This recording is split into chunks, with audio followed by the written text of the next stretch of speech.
தூய மத்தேயு எழுதிய நற்செய்தி வாசகம் 12ஆம் அதிகாரம் 14 முதல் 21 வரையுள்ள இறை வார்த்தைகள்.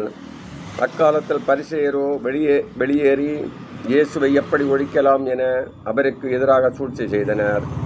இயேசு அதை அறிந்து அங்கிருந்து புறப்பட்டு சென்றார். பலர் அவருக்கு பின் சென்றனர். அவர்கள் எல்லாரையும் அவர் குணமாக்கினார். நம்மை குறித்து வெளிப்படையாக பேச வேண்டாம் என அவர்களிடம் அவர் கண்டிப்பாக சொன்னார். இறைவாக்கினராகிய எசாயா உரைத்த பின்வரும் வாக்குகள் இவ்வாறு நிறைவேறின. இதோ என் ஊழியர், இவர் நான் தேர்ந்து கொண்டவர், இவரே என் நண்பர், இவரால் என் நெஞ்சம் பூரிப்படைகிறது, இவருள் என் ஆவி தங்கும்படி செய்தேன். இவர் மக்களினங்களுக்கு நீதியை அறிவிப்பார். இவர் சண்டை சச்சரவு செய்ய மாட்டார், கூக்குரலிட மாட்டார், தம் குரலை தெருவில் எழுப்பவும் மாட்டார். நீதியை வெற்றி பெறச் செய்யும் வரை நெறிந்த நாணரை முறியார், புகையும் திரியை அணையார். எல்லா மக்களினங்களும் இவர் பெயரில் நம்பிக்கை கொள்வர் என்றார். இது கிறிஸ்துவ வழங்கும் நற்செய்தி. கிறிஸ்துவே உமக்கு புகழ்.